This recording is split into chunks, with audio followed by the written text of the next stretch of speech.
भीम संसद जो बिहार सरकार 26 नवंबर को कर रही है उसका हम खिलाफ कर रहे हैं। संविधान दिवस के दिन में हम लोग उसका खिलाफत इसलिए कर रहे हैं कि ये सरकार बहुरूपिया सरकार है। अच्छा, आप मेरी बात ये नहीं समझ रहा कि मैं बातें गलत बोल रहा हूँ या आपके सवाल गलत हैं।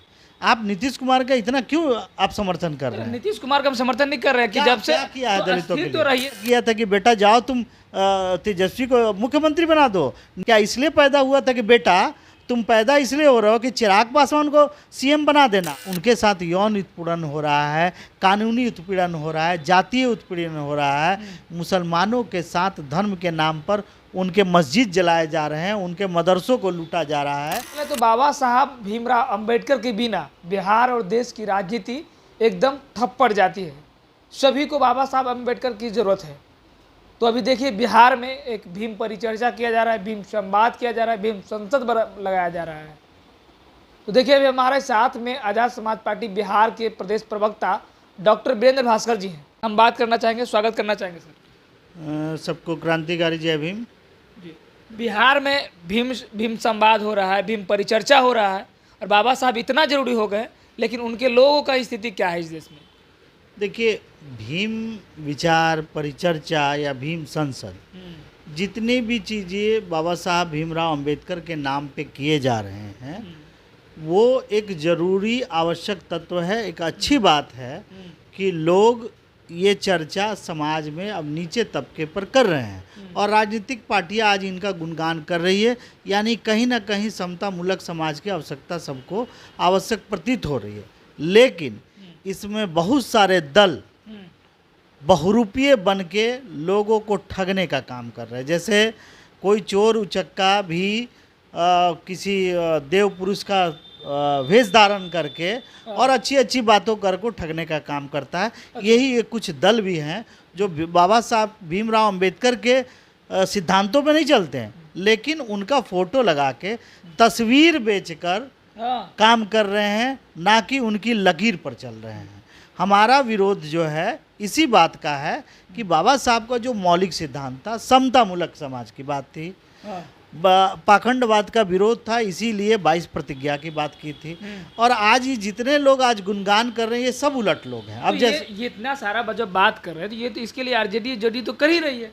देखिए, जेडीयू के जो अभी भीम संसद होने वाली है 26 नवंबर को संविधान दिवस के अवसर पर, तो अब ये बताइए, हमारी पार्टी आज़ाद समाज पार्टी कांसीराम और भीम आर्मी इसका सख्त विरोध कर रही है, बल्कि उस दिन काला झंडा दिखाएगी। इसलिए नहीं कि संविधान दिवस है, इसलिए कि ये नकली और बहुरूपिया लोग हैं। कैसे नकली? और बाबा साहब के विचार को लेकर चल रहे हैं, बाबा साहब के विचारों को बता रहे हैं, तो मतलब अच्छा, विरोध करेंगे आप बाबा साहब का विचार का क्या मतलब है कि आप एट्रोसिटी एक्ट के तहत 50,000 केसेस पेंडिंग है, लगातार मांग हो रही है कि उसको आप फास्ट ट्रैक कोर्ट द्वारा उसको निस्तारण कीजिए ताकि वो 50,000 दलित परिवारों को लाभ मिल सके, उनका न्याय मिल सके। ये इनका भीम का है। दूसरा कि आप देख लीजिए कि बाबा साहब का संवैधानिक अधिकार जो दिया गया था कि रिजर्वेशन, प्रमोशन में रिजर्वेशन, उसको बिहार सरकार ने रोक के रखा।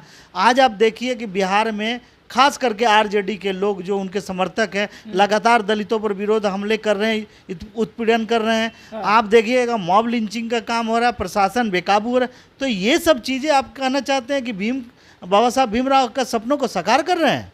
नहीं कर रहे हैं। आपको क्या लगता है? ये बहुरूपिया लोग हैं, उनके नाम पे चूंकि ये जातिवादी सरकार हो चुके हैं, इन्हें जाति पहुंचा रहे हैं। नीतीश कुमार जन पहुंचा रहे हैं बाबा साहब के विचार को, परिचर्चा करवा रहा है। नहीं, बाबा साहब के विचार को पहुंचाना जरूरी है या उनके विचारों पे चलना जरूरी है? पहला तो जो बोलता है उसे पहले करके दिखाना होता है, तब उसके मुंह से ये बात अच्छी लगती है। तो मैं पूछना चाहता हूँ उप मुख्यमंत्री तेजस्वी यादव जी से, मैं पूछना चाहता हूँ नीतीश कुमार जी से कि क्या आप इन मुद्दों को अनदेखी करके दलित समाज को हटा के आप भीम चर्चा कर रहे, तो क्या ये उचित है? नहीं लगता कि ये अभिनय कर रहे, जैसे आपके नरेंद्र मोदी साहब जाके गोड़ लगते हैं तो और फिर एससी आयोग, मतलब एससी आयोग बनाए 9 साल के बाद चुनाव की पूर्व संध्या पे के लिए कहीं ना कहीं तो है। तो मतलब 9 साल तक क्यों नहीं किया? मेरा ये सवाल है।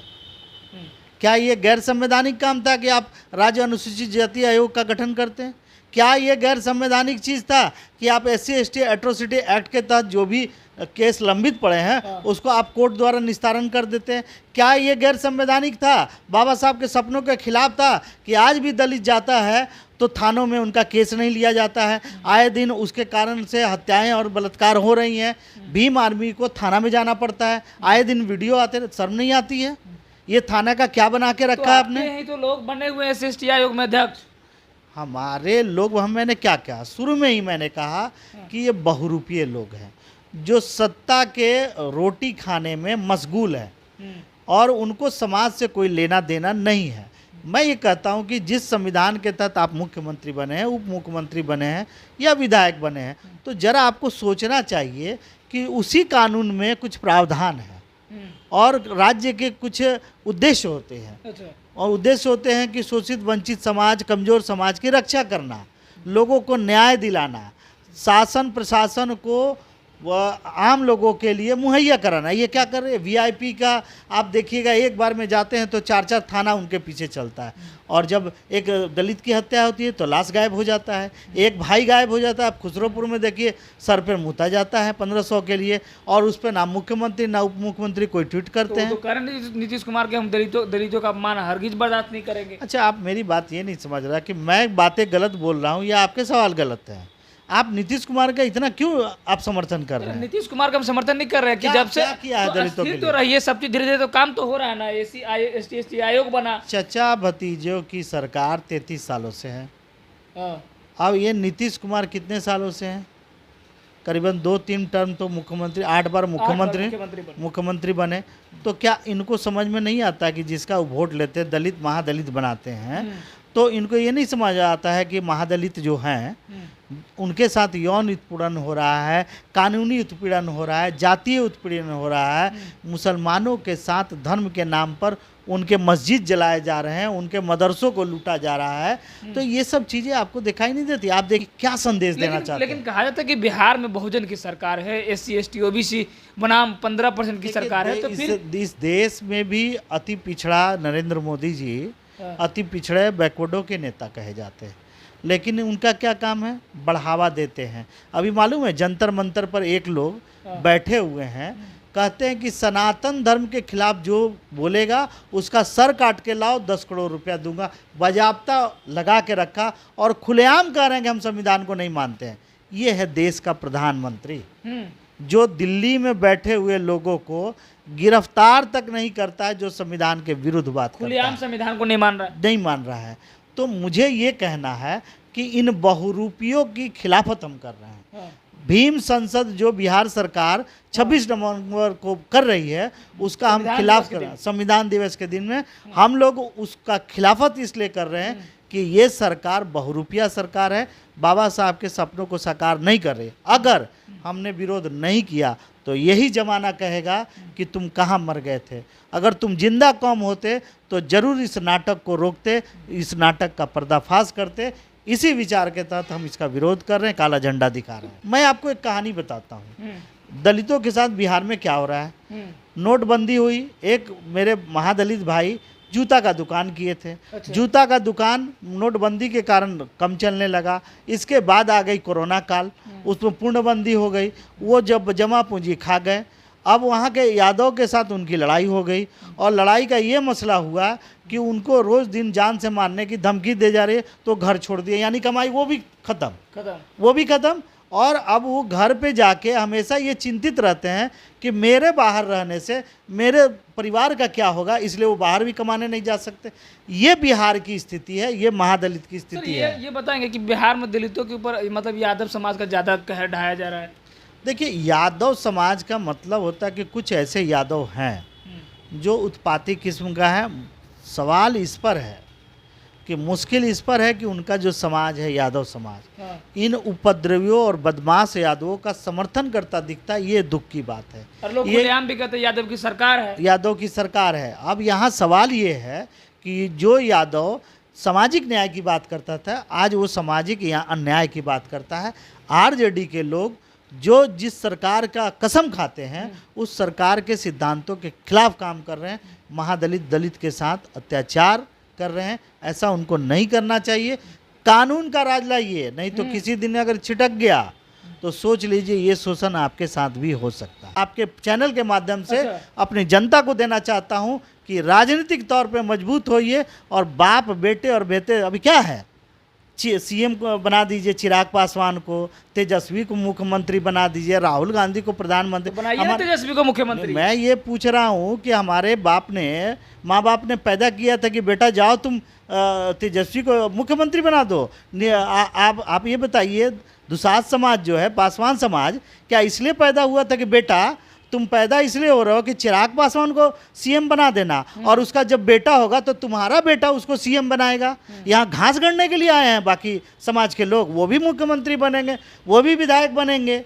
एक जाति, एक पार्टी और एक परिवार के लोग क्यों राजनीति में हावी रहेंगे, ये भी एक सवाल है। आप बहुजन तो ना कि चिराग पासवान और तेजस्वी में काबिलियत है। लोग नहीं, आप जैसे पत्रकार लोग कह रहे हैं और पेडेड न्यूज ये बात कह रही है, ट्रेंड चलाया जाता है। आप ये समझ लीजिए, क्या यहाँ कन्हैया कुमार नहीं है? क्या आरजेडी में युवा नेता नहीं है? क्या कांग्रेस में युवा नेता नहीं है? तो आप कन्हैया कुमार को बनाएंगे मुख्यमंत्री? बात ये नहीं है कि बनाएंगे या नहीं बनाएंगे, आप उन्हें फ्लोर पे आने देते हैं। आप ये कहते हैं कि सीएम बनाना है चिराग पासवान को, आप बोलते हैं कि तेजस्वी को बनाना। पहले से कैसे तय कर लिया? पहले से तय होता है। और ये जिनका कोई राजनीतिक अनुभव नहीं है, आप उसको कह रहे हैं कि आपका स्टैंड, आपकी पार्टी का स्टैंड क्या है? आप एनडीए का विरोध कर रहे हैं, इंडिया का विरोध कर रहे हैं, बिहार में जेडीयू आरजेडी का विरोध कर रहे हैं, तो आपका स्टैंड क्या है? बिहार में क्या है? हमारा स्टैंड है कि बहुजन जाग जाओ, हाँ। शोषित वंचितों, अपने आप को राजनीतिक रूप से तैयार करो और इन लफड़ों में मत पड़ो कि कौन सीएम बनेगा और कौन पीएम बनेगा, बल्कि आपकी सरकार बने और आपके संवैधानिक अधिकारों की रक्षा करे। इस बात के लिए आप तैयार हो जाइए और आप पैसे और जाति पे ना बिककर बहुजन की सरकार लाइए जो आपके अधिकारों की रक्षा कर सके। यही मेरी अपील है। एक लास्ट सवाल कि बिहार में बहुजन समाज का प्रतिनिधित्व करने वाला नेता कौन? निश्चित तौर पे ये जनता तय करेगी। हम एक विकल्प हैं। आज़ाद समाज पार्टी अपने आप को एक विकल्प के रूप में रखती है, जिसके राष्ट्रीय अध्यक्ष एडवोकेट चंद्रशेखर रावण हैं।